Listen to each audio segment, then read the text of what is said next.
A millionaire offers millions to a virgin woman to spend a week under his rules. She refuses, protecting her freedom and her conscience.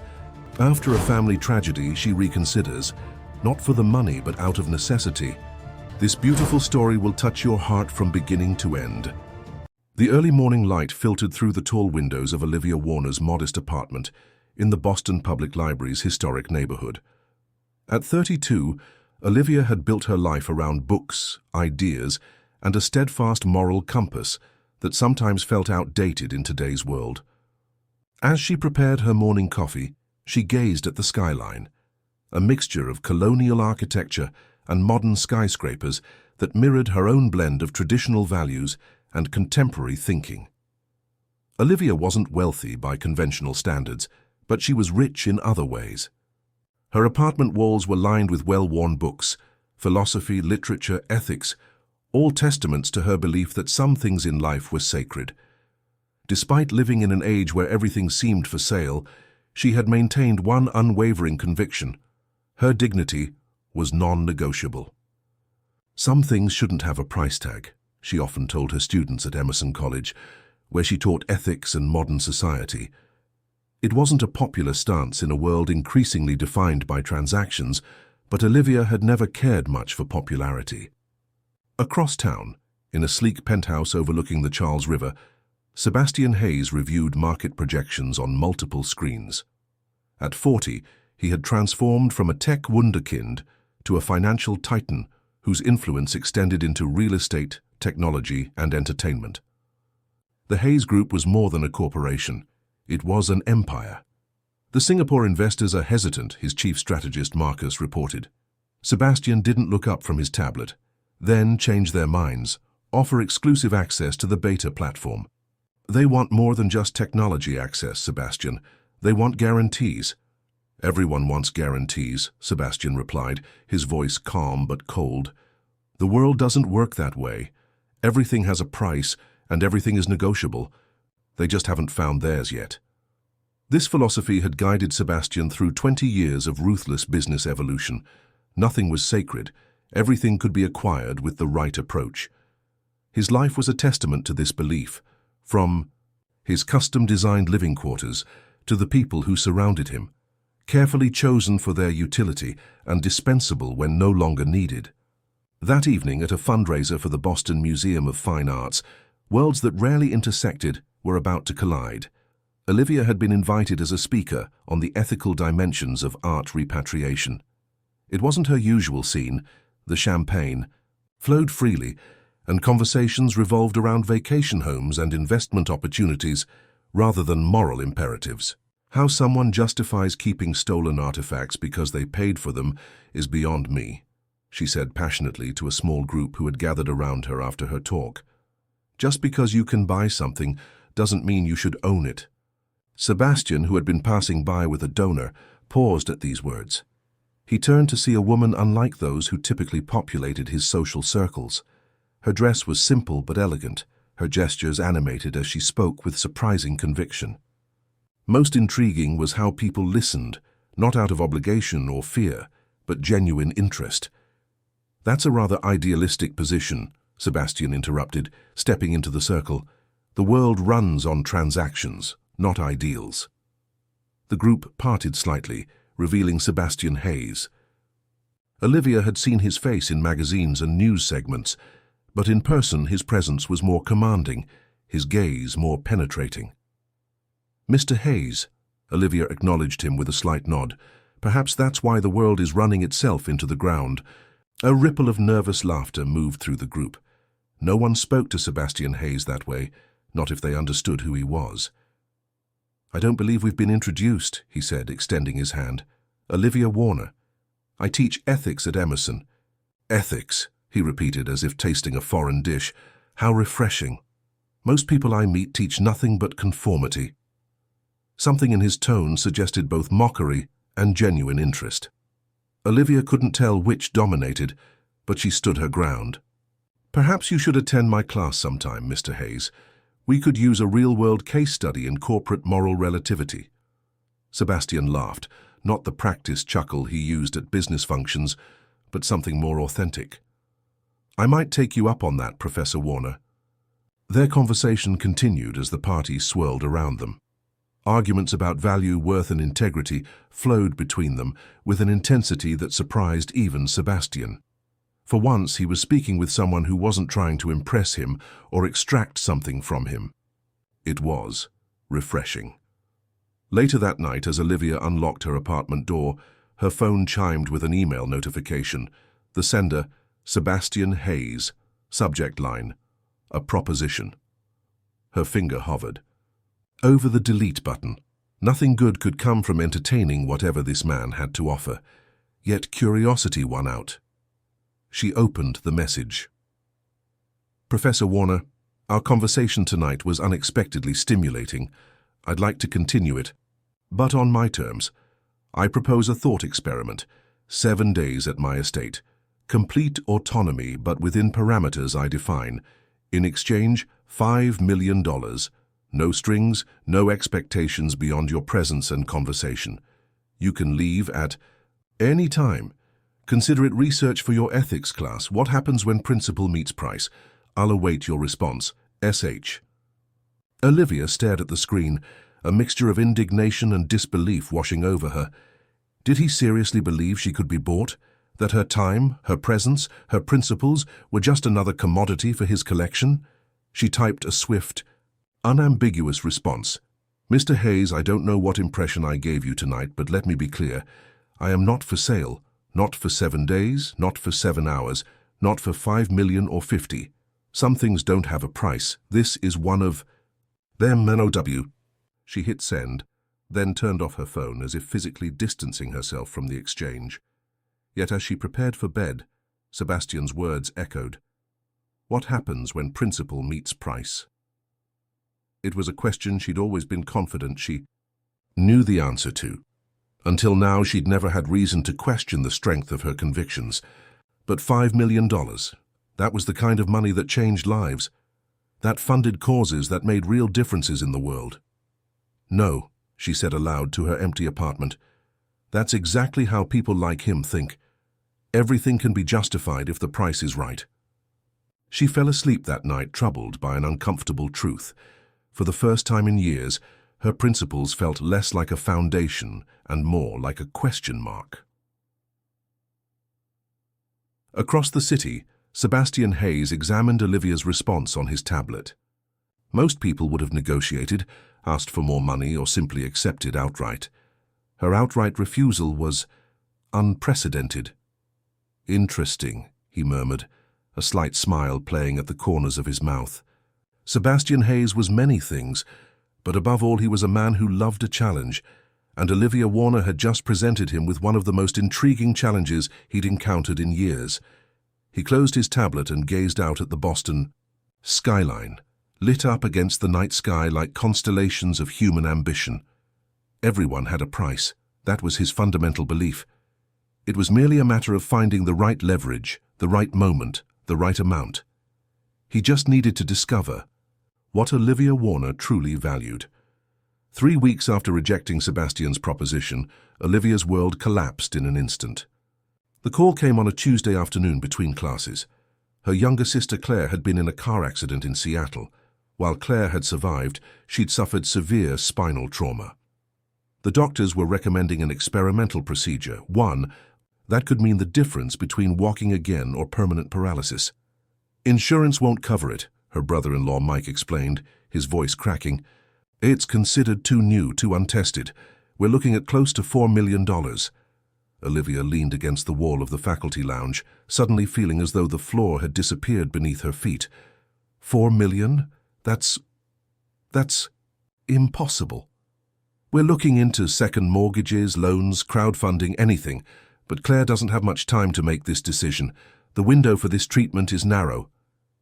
After hanging up, Olivia walked aimlessly through the campus, her mind racing through options, each more desperate than the last. Her savings were modest. Her parents had passed years ago, leaving little behind. Her academic salary barely covered. Her Boston rent and student loan payments. For the first time in her life, Olivia felt the crushing weight of financial helplessness, the realization that in a world ruled by money, Principles alone couldn't save her sister. That night she pulled out her laptop and stared at the email from Sebastian Hayes. It remained in her inbox unanswered since her initial refusal. $5 million. It would cover Claire's procedure with enough left over to handle rehabilitation and lost wages. No, she whispered to herself. There has to be another way. But as dawn broke and Olivia had exhausted every possibility, the truth became unavoidable. There was no other way. Not in time. With trembling hands, she drafted a new email. Mr. Hayes, circumstances have changed. I'd like to discuss your proposition with certain conditions. O.W. His response came within minutes, despite the early hour. The Four Seasons. Breakfast, 8 a.m. S.H.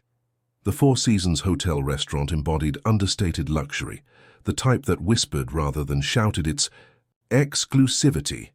Sebastian was already seated at a corner table when Olivia arrived, dressed in her most professional attire like armor. Professor Warner, Sebastian stood, gesturing to the chair across from him. I must admit, your message was unexpected. Let's be clear, Olivia said, her voice steady despite her churning stomach. My answer is still that I am not for sale, but I'm willing to consider a modified arrangement. Sebastian's eyebrow arched slightly. I'm listening. 7 days, as you proposed, but everything happens on my terms. I maintain complete autonomy. I can leave at any time, for any reason. Nothing happens without my explicit consent, and I need the money up front, not for me, but for a family medical emergency. The money is merely a transaction detail, Sebastian replied, stirring his coffee. But I'm curious. What changed, Professor? 3 weeks ago, you were quite adamant that your principles weren't for sale at any price.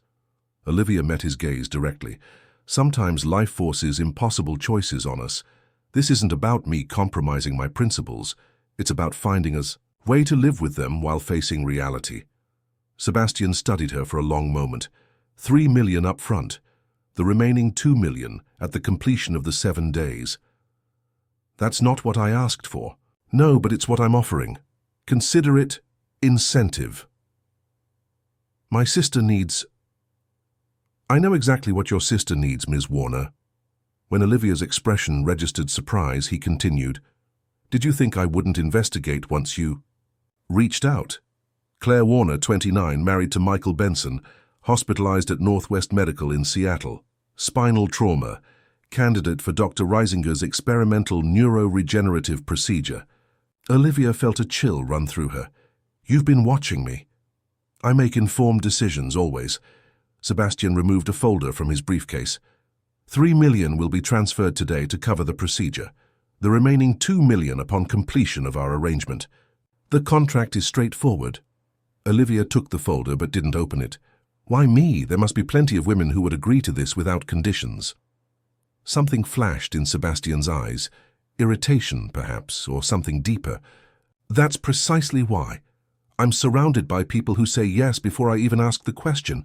You're different. Different how? You believe in something beyond transactions. It's rare, almost extinct in my world. He leaned forward.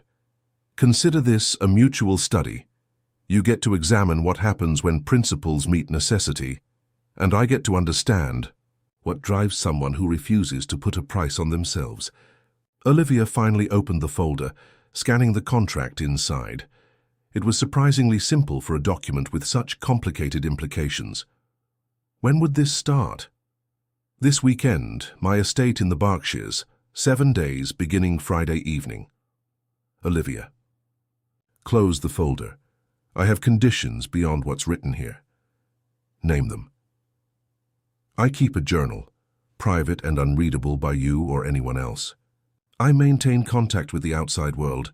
No confiscated phones or isolation. I teach my classes remotely during this time. And I want proof the money has been transferred to Seattle before I step foot in your house. Sebastian smiled slightly. I agreed with one addition.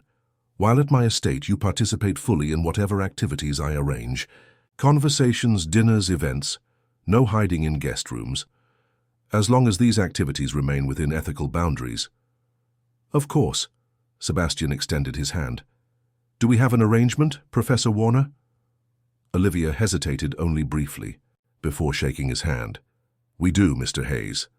2 days later, Claire's doctors confirmed they had received the payment and scheduled the procedure. Olivia stood in her apartment, packing a small suitcase for the 7-day stay at Sebastian's estate, still processing the rapid turn of events. Her phone chimed with a text from her department chair, approving her request to teach remotely for the week due to a family emergency. It wasn't entirely a lie, but the truth was far more complicated. How would she explain this arrangement to anyone? How could she justify it, even to herself? The doorbell rang precisely at 5 p.m. A driver in a black suit stood outside, hands clasped respectfully. "Ms. Warner, I'm here to escort you to Mr. Hayes's estate." The drive to the Berkshires took nearly 3 hours. As city gave way to countryside, Olivia watched the landscape transform through tinted windows. Throughout the journey, she wondered if she had made a Faustian bargain, trading a piece of her soul for her sister's well-being. But what choice did she have? The Hayes estate revealed itself gradually. First a massive wrought-iron gate, then a winding driveway through manicured grounds, and finally a sprawling modern mansion that seemed to emerge organically from the hillside. Glass, stone, and steel blended with the natural landscape in a display of architectural prowess that was both beautiful and intimidating. Sebastian waited at the entrance, framed by the massive doorway like a figure in a Renaissance painting, a man in complete command of his domain. "Welcome to High Point, Professor Warner." His tone was cordial, but carried an undercurrent of something Olivia couldn't quite identify. "Your 7 days begin now." As Olivia stepped from the car, she felt the weight of her decision pressing down on her. For a brief moment she considered turning back, returning to Boston, finding some other way to help Claire. But the chance had passed, the contract was signed, the money transferred. She had entered Sebastian's world now, where everything had a price and everything was negotiable. Her challenge would be to navigate it without losing herself in the process. "Shall we?" Sebastian extended his arm, gesturing toward the open door. Olivia squared her shoulders and walked forward, crossing the threshold into the unknown. Behind her, the heavy door closed with a sound of finality, marking the beginning of a week that would change everything. High Point Estate was a masterpiece of modern architecture, a symphony of glass and steel perched atop the highest ridge in the area, offering panoramic views of the Berkshire Mountains. As Olivia followed Sebastian through the soaring main hall, she struggled to maintain her composure. The place was less a home than a statement, designed to disorient and impress. "Your quarters," Sebastian said, opening double doors to reveal a suite larger than Olivia's entire apartment. "I hope you'll find everything suitable." The space was tastefully appointed in neutral tones, featuring a king-sized bed, sitting area, private bathroom with a marble soaking tub, and floor-to-ceiling, windows overlooking the valley below. It was beautiful but sterile, lacking the personal touches that made a space feel human. "Dinner is at 7, Sebastian continued. "Dress is formal. Eleanor will assist you with anything you need." He gestured to a slight woman standing unobtrusively near the doorway. "Until then, feel free to explore the main floor and grounds." With that, he turned and left, leaving Olivia alone with the silent attendant. "Is there anything you require, Ms. Warner?" Eleanor asked, her voice soft and professional. "Actually, yes. I'd like to check on my sister in Seattle. Is there a phone I can use for a private call?" "The landline in your suite is completely private," Eleanor replied. "Mr. Hayes was explicit about that. Your personal privacy is to be respected at all times." Once alone, Olivia called the hospital in Seattle. Claire's surgery was scheduled for the following morning. The procedure would take approximately 12 hours, followed by at least 3 days in intensive care. The timing aligned perfectly with Olivia's 7-day arrangement. By the time she returned to Boston, she would know if the procedure had been successful. After changing into a simple black dress, the most formal attire she had packed, Olivia decided to explore. The main floor of Sebastian's estate was a museum-like expanse of expensive art, rare artifacts, and designer furniture. Every item seemed carefully chosen, not just for aesthetic value but for the statement it made. In the library, she found rows of first editions behind glass: Hemingway, Fitzgerald, Steinbeck, authors who had written about the corrupting influence of wealth. The irony wasn't lost on her. "Admiring my collection?" Sebastian's voice came from behind her. Olivia turned, composing herself. "Wondering about it, actually. You've collected authors who were critical of people exactly like you." Sebastian smiled, sliding his hands into the pockets of his perfectly tailored tuxedo. "Perhaps I appreciate the reminder of what I could become if I'm not careful. Or perhaps you enjoy owning the very criticism aimed at you, neutralizing it by collecting it." His smile widened. "You see, this is exactly why you're here, Professor Warner. You don't just observe, you challenge." Dinner was served in a formal dining room with a table that could seat 20, though only 2 places were set at one end.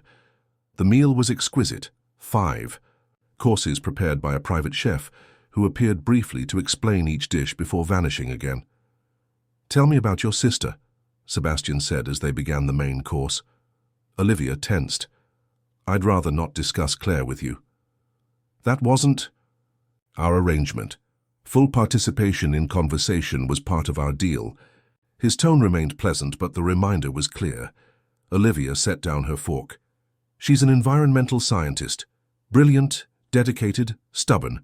She was investigating industrial contamination in a watershed when the accident happened." "And her husband, what does he do?" "Mike's a high school teacher, earth sciences." Sebastian nodded. "So they're both idealists. It runs in the family, it seems. Is that how you see idealism, as a genetic flaw?" "Not a flaw, a luxury." Sebastian took a sip of wine. "One that few can afford. Yet here you are spending $5 million to test your theory about it." Sebastian's expression remained neutral, but something flickered in his eyes. "Perhaps I'm purchasing perspective. You've made choices based on principles your entire life. I've made choices based on value and return. I'm curious which approach leads to greater satisfaction." "And you think 7 days will answer that question?" "7 days will give me data points I currently lack." The conversation continued along philosophical lines throughout dinner. Sebastian probed Olivia's beliefs about ethics, value, and human dignity, while revealing little about himself. He was skilled at redirecting, at turning questions back on the questioner. By the time dessert arrived, Olivia realized she had disclosed far more than she'd learned. "You're controlling this conversation, just like you control everything else," she observed. Sebastian set down his spoon. "Is that what you think? That I control everything? Don't you? This house, your business, the people around you, everything arranged just so. Even this arrangement between us is about control." Something unexpected passed across Sebastian's face. A brief shadow that vanished so quickly, Olivia wondered if she had imagined it. "Control is security," he said finally. "When you grow up with nothing, you learn that quickly." It was the first personal detail he had shared, and Olivia seized upon it. "You grew up poor?" Sebastian's expression closed again. "We're not discussing my childhood. We're discussing your principles and how they hold up under pressure." The pattern continued over the next 2 days. Sebastian arranged activities: horseback, riding through the estate's trails, a private concert by a string quartet, a tour of his art collection, all designed to impress, perhaps even overwhelm. Yet Olivia maintained her independence, asking difficult questions, challenging his assumptions, refusing to be dazzled by luxury. Each night she retreated to her suite and recorded her observations in her journal. Sebastian Hayes was a puzzle. Brilliant, cultured, and surprisingly well-versed in ethics and philosophy, for someone who claimed to operate purely on transactional principles. Yet he revealed almost nothing personal, keeping conversations theoretical or focused on her. On the 3rd day, she received news that Claire's surgery had been successful, though the recovery would be long and difficult. When Sebastian found her crying with relief in the garden, he maintained a respectful distance. "Good news?" he asked quietly. Olivia nodded, wiping away tears. "The procedure worked. They think she'll regain most of her mobility." Sebastian simply nodded. "I'm glad." That evening dinner was less formal, served on the terrace overlooking the mountains as the sun set. Sebastian seemed different, less guarded somehow. "Why did you really bring me here?" Olivia asked directly. "And don't say it's to study my principles. There must be more to it." Sebastian was quiet for a long moment, watching the fading light on the distant peaks. "Do you know what happens when you achieve everything you set out to achieve, Professor Warner? When you acquire everything you thought you wanted?" "Enlighten me." "You discover the hollowness of acquisition. Things, experiences, even people, they become interchangeable, predictable." He turned to look at her. "You're not predictable. You're the first person in years who has genuinely surprised me. By saying no to your proposition. By having something you wouldn't sell." His voice had softened. "Do you know how rare that is? To encounter someone who still believes in the sacred?" There was something vulnerable in his question that caught Olivia off guard. For the first time she saw beyond the billionaire facade to the human beneath, someone searching for meaning in a world he had mastered but couldn't seem to find satisfaction in. "Not everything can be bought and sold, Sebastian," she said gently, using his first name for the first time. "Some things have to be earned or freely given." "Like what?" The question seemed genuine. "Respect, trust, connection." She hesitated. "Love." Sebastian's laugh was soft and without humor. "All those things can be simulated with enough resources." "Simulated, yes, but real connection can't be purchased." Their conversation was interrupted by Eleanor, who appeared with a cordless phone. "Ms. Warner, there's a call from Seattle." Olivia's heart dropped. She took the phone, walking a few steps away for privacy. The call was brief, but devastating. Claire had developed complications. A blood clot had formed, creating pressure on the surgical site. They were taking her back into surgery. When she returned to the table, Sebastian immediately registered the change. "What's happened?" "Complications," Olivia said, her voice hollow. "They need to operate again." Sebastian stood. "What do you need?" The question was so direct, so human, that Olivia's composure finally cracked. "I need to be there. I need to be with my sister." Without hesitation, Sebastian pulled out his phone. "James, prepare the jet. We're flying to Seattle tonight." Olivia stared at him. "We? Unless you'd prefer to go alone." "But our arrangement can continue in Seattle." Sebastian's tone was matter-of-fact. "You said you needed to be with your sister. I'm making that happen. The terms of our agreement remain intact." 3 hours later, they were airborne in Sebastian's private jet. Olivia sat in a plush leather seat, watching the darkened landscape below, trying to process this unexpected turn. Sebastian had arranged everything with frightening efficiency: transportation, accommodations near the hospital, even securing a top neurosurgeon to consult on Claire's case. "Why are you doing this?" she asked finally. "This goes beyond our arrangement." Sebastian looked up from his tablet. "Does it? You agreed to spend 7 days in my company. The location wasn't specified." "You know what I mean." Sebastian set his tablet aside. "Perhaps I'm discovering that some things shouldn't be transactional." Olivia studied him in the dim cabin light. "I don't know if I believe that." "Neither do I," Sebastian admitted, "but I'm willing to find out." As the jet soared westward, through the night, Olivia realized that the power dynamic between them had shifted. What had begun as a straightforward transaction, her time for his money, had evolved into something far more complex and unpredictable. And for a man who prized control above all else, that unpredictability might be the most valuable thing Olivia could offer him. Northwest Medical Center in Seattle was a stark contrast to Sebastian's carefully controlled environments. Here, chaos reigned, doctors rushing through corridors, families huddled in waiting rooms, the constant beeping of monitors that measured human fragility. Olivia felt Sebastian tense beside her as they navigated the emergency department. "I've arranged for a private waiting area," he murmured, guiding her with a light touch at her elbow. "No," Olivia replied firmly. "I'll wait with Mike, like everyone else." Sebastian looked as though he might argue, but instead nodded slightly. As you wish. They found Mike in the general surgical waiting area, his face drawn with exhaustion and worry. When he saw Olivia, he stood and embraced her tightly. "She's still in surgery," he said, his voice ragged. "They said it could be another 4 hours." Only then did Mike notice Sebastian standing a few feet away, looking conspicuously out of place in his tailored clothing. "Who's this?" he asked Olivia quietly. "Sebastian Hayes," she replied, uncertain how to explain his presence. "He helped arrange the medical funding and transportation here." Mike's expression shifted between confusion, gratitude, and suspicion as he extended his hand. "Thank you for helping, Claire. We're grateful." Sebastian accepted the handshake with a nod. "No thanks necessary. Your wife deserves the best care available."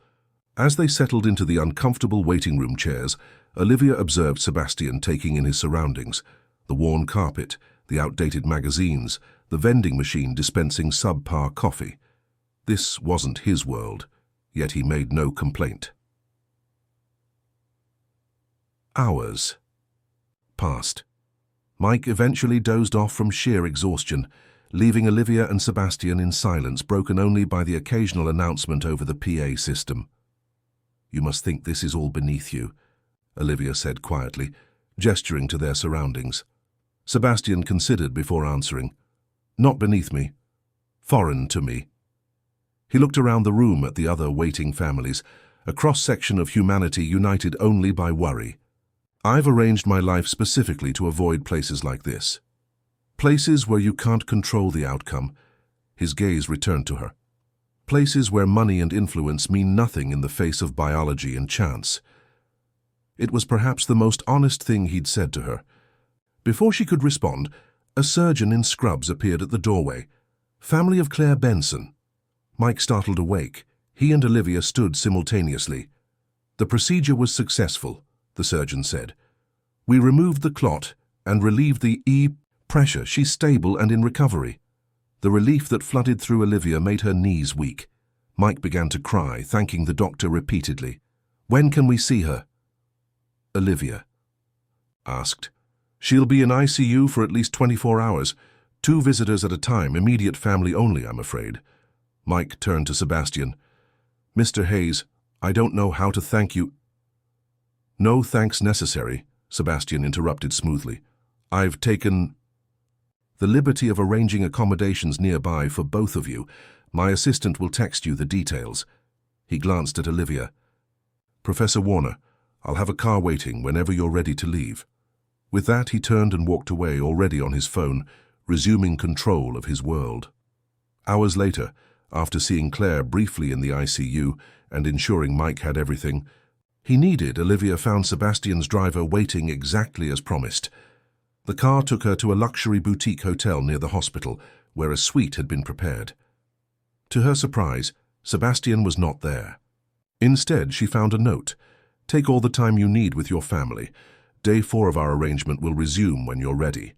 S." The unexpected consideration confused her. It didn't align with the calculating businessman who had proposed their unusual arrangement. She fell asleep pondering this contradiction. The next morning, Olivia spent several hours at the hospital. Claire was still heavily sedated, but stable. By afternoon, confident in her sister's recovery, Olivia texted Sebastian that she was ready to continue their arrangement. He met her at a small upscale restaurant near Pike Place Market. Gone was the formal attire, replaced by casual clothing that still probably cost more than Olivia's monthly rent. "How is Claire?" he asked as they were seated. "Improving. The doctors are optimistic." "Good." He studied the menu. "I've never been to Seattle before." "Really? I thought you had business interests everywhere." "I do, but I generally send others to handle matters outside New York and Boston." "Control from a distance?" Sebastian set down the menu. "Efficiency. I dislike travel. Yet here you are." "Here I am," he agreed, his expression unreadable. After lunch, they walked along the waterfront. The conversation flowed more naturally than it had at his estate, perhaps because they were on neutral ground. Sebastian seemed more relaxed, less the calculating billionaire and more human. As they watched ferries cross the Sound, Olivia decided to press her advantage. "Tell me something about yourself that isn't in your Forbes profile." Sebastian glanced at her with amusement. "Such as?" "Something real. Something that helps me understand who you are when you're not being Sebastian Hayes, business titan." He was quiet for so long that Olivia thought he might refuse. Finally he spoke, his eyes on the distant Olympic mountains. "I was 12 when my mother left. One day she was there, the next she wasn't. No explanation, no goodbye. Just a note, saying she needed to find herself." His voice remained even, as if recounting a business anecdote rather than personal trauma. "My father turned to alcohol, lost his job, lost our house. By 14, I was essentially on my own." Olivia absorbed this, seeing how it might shape someone's worldview. "And that's why control is so important to you." "Not just control, self-sufficiency. I learned early that depending on others leads to disappointment. That's a lonely way to live." "It's a secure way to live," he countered. "Is it?" Olivia challenged. "You've built walls so high that nothing gets in. Not disappointment, but not joy either. Not connection." Sebastian's jaw tightened. "We should head back. You'll want to check on Claire." The conversation had struck a nerve. Olivia noted this in her journal that evening, along with other observations about Sebastian, how he maintained physical and emotional distance, how his generosity came with implicit expectations, how moments of genuine connection were quickly followed by withdrawal. On day 5, they fell into an unexpected routine. Mornings at the hospital, where Sebastian would wait patiently while Olivia visited Claire. Afternoons exploring Seattle, with Sebastian continuously checking his phone and tablet, seemingly unable to fully disconnect from his empire. Evenings at various restaurants where their conversations grew increasingly personal. It was during one such dinner that Sebastian asked about her journal. "What exactly are you recording in there?" "Observations, thoughts, questions." "About me." "About this experience," she corrected. "About what happens when principles encounter necessity." "And what have you concluded?" Olivia considered carefully. "That principles aren't absolute. They bend under pressure, but bending isn't the same as breaking." "Explain the difference," Sebastian said, leaning forward with genuine interest. "I compromised on my terms, spending time with you in exchange for money, but I haven't compromised who I am in the process. The situation forced me to prioritize my sister's life over my ideological purity, but that doesn't mean I've abandoned my core beliefs." Sebastian nodded slowly. "A pragmatic idealist. Rare." "What about you?" Olivia challenged. "Have your beliefs bent at all during our time together?" Something shifted in Sebastian's expression, a subtle softening around the eyes. "Perhaps I'm still processing." Later that night, back at the hotel, Olivia received a text from an unknown number. "Be careful with Hayes. You're not the..." First, nothing more, no signature, no context. She stared at the message, a chill running through her. What did it mean? Who had sent it? Her reporter's instinct kicked in, and she began searching online for information about Sebastian Hayes beyond the carefully curated public image. Most articles portrayed him as a brilliant, if ruthless, businessman. His philanthropic efforts were well documented, as were his business successes. His personal life remained remarkably private for someone of his prominence. A few relationships with models and socialites, nothing serious or lasting. But buried. In forum discussions and obscure blogs, Olivia found whispers, mentions of other women who had disappeared from public view after being seen with Sebastian. Former employees who refused to discuss their time at Hayes Group, rumors of extreme NDAs and settlements. None of it was concrete, but the pattern was troubling. Olivia closed her laptop, unsettled. The Sebastian she'd come to know over the past 5 days seemed complex but not sinister. Yet something about the text message nagged at her. On the morning of day 6, Olivia was preoccupied as they visited the hospital. Claire was awake now, though groggy and in pain. She managed a weak smile when Olivia entered her room. "Hey, sis," Claire whispered. "Hey yourself," Olivia replied, taking her hand gently. "You gave us quite a scare." Who's the guy Mike mentioned? The one who paid for everything? Olivia hesitated. It's complicated. His name is Sebastian Hayes. Claire's eyebrows rose slightly despite her weakened state. The Sebastian Hayes, the tech billionaire. How do you know him? We met at a fundraiser. He offered to help when he heard about your situation. That's unusually generous. Claire's voice was faint, but her gaze was sharp. What's going on, Liv? Let's focus on you getting better, Olivia deflected. Everything else can wait. After leaving Claire's room, Olivia found Sebastian in the hospital cafe, reading something on his tablet. He looked up as she approached. How is she today? Better, awake, asking questions. Olivia sat across from him. I need to ask you something important. Sebastian set down his tablet. Go ahead. Have there been others? Women you've made? So this same arrangement with... His expression didn't change, but something in his posture shifted, a subtle tensing. Why do you ask? I received a message last night, a warning. I see. He was quiet for a moment. Yes, there have been others. 3 to be precise. What happened to them? Nothing sinister, if that's what you're implying. They fulfilled our arrangement and moved on with their lives, with considerably more financial security than before. Then, why would someone warn me about you? Sebastian's gaze was steady. Perhaps because not everyone left satisfied with merely financial compensation. The implication hung in the air between them. What did they want? Olivia asked. What most people want when they get close to power and wealth. More, a permanent arrangement. A place in my world. His voice remained calm, but Olivia sensed the tension beneath. They misunderstood the nature of our transaction. And what is the nature of our transaction, Sebastian?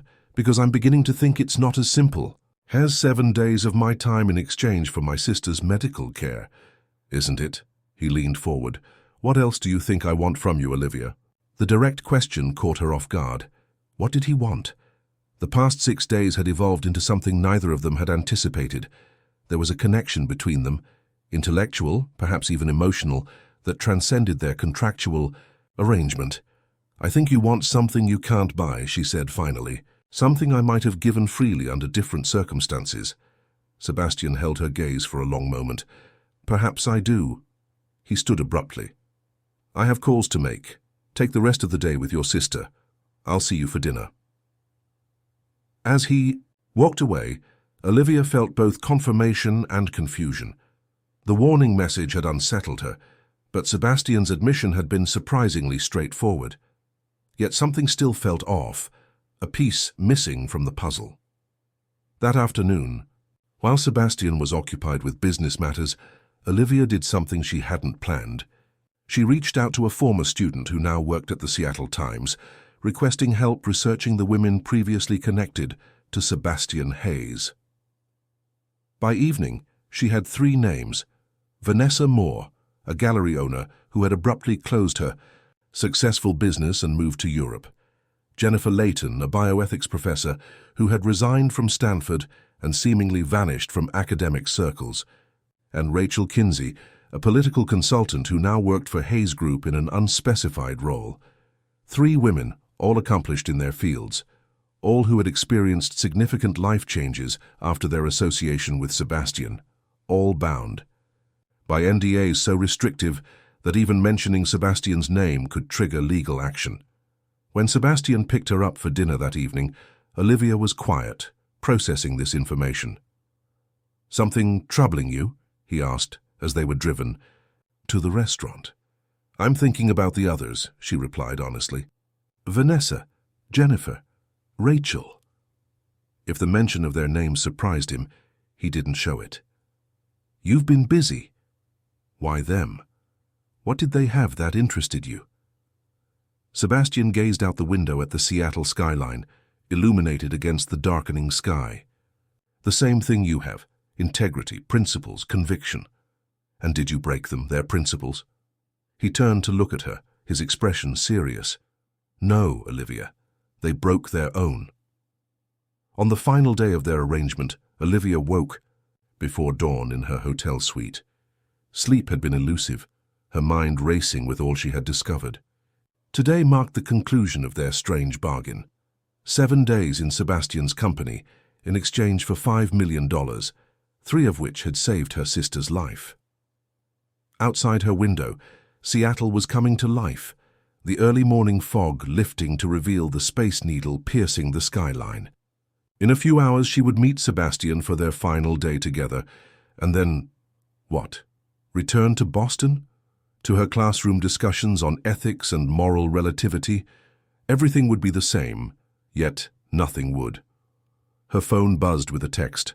From Sebastian, "Change of plans, meet me at Westlake Helipad at 9 a.m., bring warm clothing." Olivia frowned at the message. Throughout their arrangement, Sebastian had been controlling but predictable. This sudden change felt significant.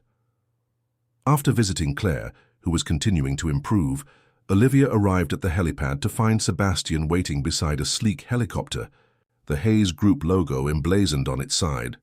"Where are we going?" she asked over the noise of the rotors. "You'll see," he replied, helping her aboard. They flew north for nearly an hour, over evergreen forests and winding waterways, until the helicopter descended toward a small island in the San Juan archipelago. As they landed, Olivia saw a modest but elegant cabin perched on a bluff overlooking the water. "Welcome to Sanctuary," Sebastian said as they disembarked, "my private retreat." Unlike his Boston penthouse or Berkshire estate, this place felt genuinely personal. The architecture was still modern but warmer, with natural materials and large windows framing spectacular views. Inside, the decor was understated: comfortable furniture, well-worn books on shelves, a few carefully chosen pieces of art. "No staff?" Olivia asked, noting the absence of the usual attendants. "Not here. This is where I come to be unobserved." There was something intimate about the admission. Sebastian Hayes, a man who orchestrated his public image with meticulous precision, had brought her to the one place he kept entirely to himself. "Why show me this?" Olivia asked directly. Sebastian moved to the wall of windows overlooking the strait. "Because today is about truth, and this place is the closest thing I have to truth in my life." He turned to face her. "I've brought you here to make you an offer. A different kind of offer than before." Olivia felt a tightening in her chest. "What kind of offer?" "Stay with me, not for a week, not for a transaction. Stay because you want to." The directness of it caught her off guard. "Sebastian, before you answer," he interrupted, "there's something you should know, something about the others." He gestured for her to sit, then poured 2 glasses of water from a carafe. His movements were precise but tense. "You were right to question my motives. Olivia, the arrangement I made with you, I've made similar ones before, 3 times, as I told you. Vanessa, Jennifer, and Rachel," Olivia supplied. Sebastian nodded. "Each brilliant in her own way, each with convictions I found intriguing. I approached them as I approached you, with a transaction, money in exchange for time. And what happened? Exactly what I told you yesterday. They broke their own principles." He looked down at his hands. "But what I didn't tell you was why." Olivia waited, sensing they were approaching the heart of something important. "I designed each arrangement as an experiment, a test to see how firmly people held to their professed beliefs when faced with enough incentive to abandon them." His voice had taken on a clinical tone. "With each woman I systematically increased the pressure, the temptation to compromise." "You manipulated them," Olivia said flatly. "I observed them," he corrected, "pushed boundaries to see where they would bend and where they would break. And they all broke? In different ways." Vanessa began to see herself as entitled to luxury, the very materialism she had once criticized in her art. Jennifer abandoned her ethical stance against genetic patents when I offered her a research position. And Rachel, he paused. Rachel now helps me identify others with similar conviction. The realization hit Olivia like a physical blow. It was Rachel who texted me the warning. Sebastian nodded slightly. "She's conflicted about her role." "As she should be. This is—" Olivia struggled to find words strong enough. "This is cruel, Sebastian, purposely testing people until they fail. What gives you the right?" "Not testing until they fail," he countered, testing to find someone who wouldn't. The implication hung in the air between them.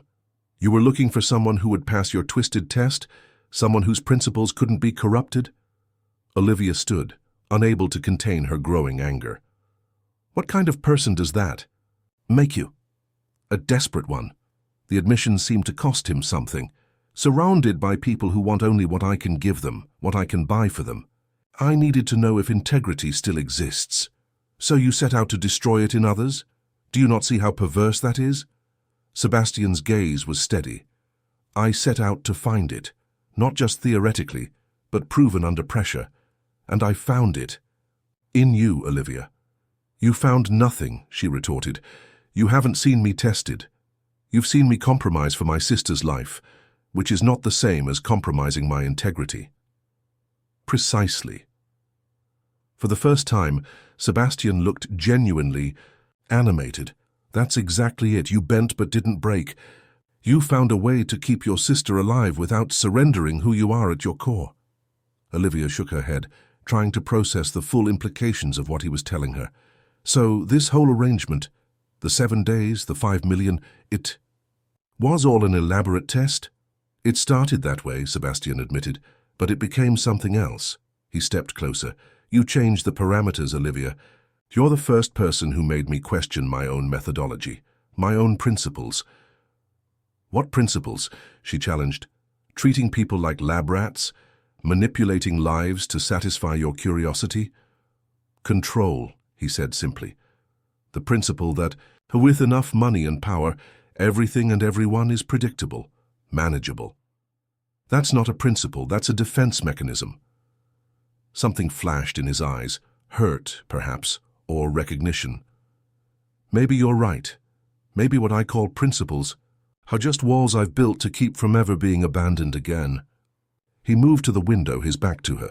But these past 7 days with you have made those walls feel less necessary.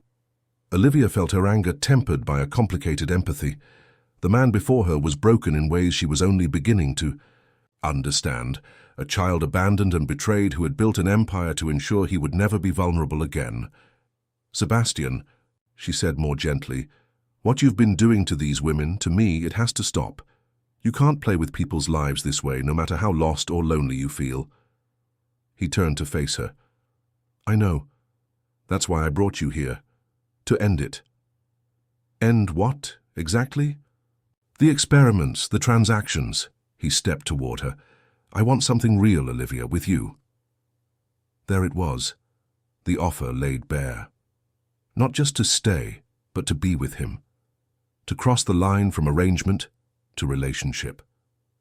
I can't, she said quietly. Because of what I've done? Partly, but also because anything between us would be forever tainted by how it began. I would always wonder if I was just another experiment, and you would always wonder if I stayed for you or for what you could give me. Sebastian was silent for a long moment. What if I proved otherwise? What if I showed you I've changed? How? The remaining 2 million, he said. It's yours regardless of what you decide today. No strings, no expectations, and more. I'll establish a foundation for spinal research in Claire's name. 20 million, directed by you. That's still trying to buy me, Sebastian. No, he insisted. It's removing money from the equation entirely, setting you financially free so that any choice you make is purely about what you want, not what you need. Olivia studied him, searching for the manipulation beneath the offer.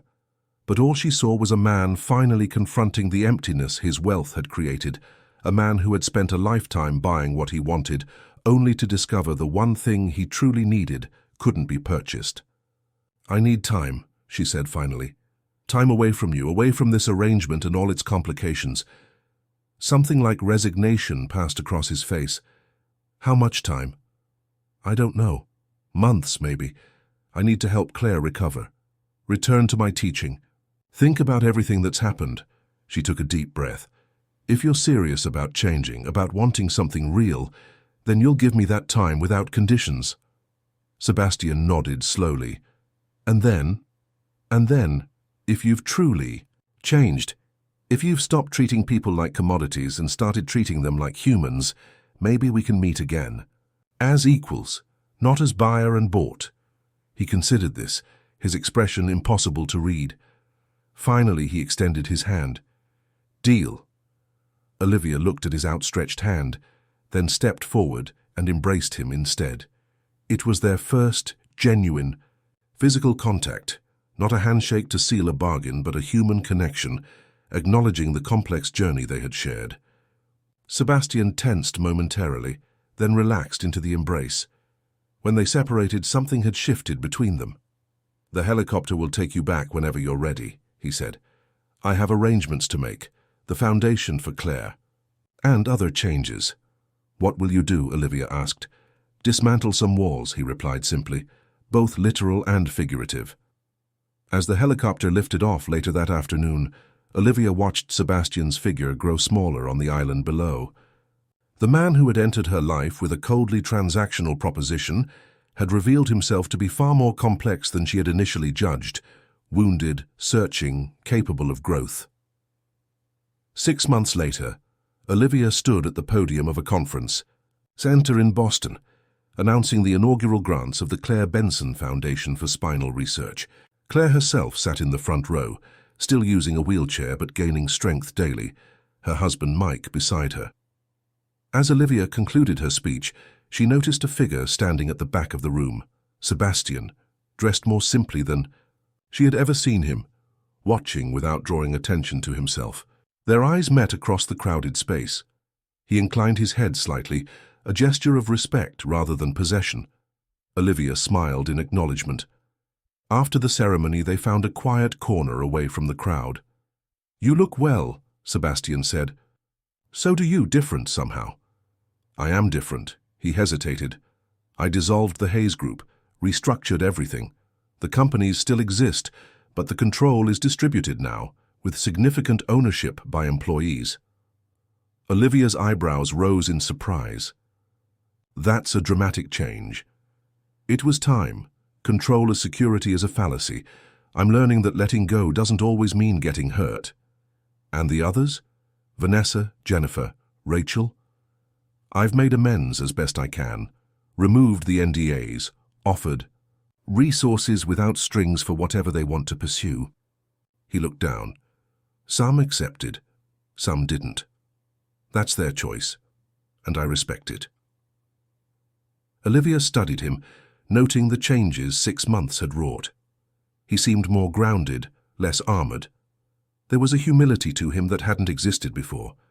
"Would you have dinner with me tonight?" he asked simply. "Not as part of any arrangement, just dinner." Olivia considered the request. The man before her was not the same one who had coldly proposed a transaction all those months ago, yet caution remained. "Dinner," she agreed. "We'll start there."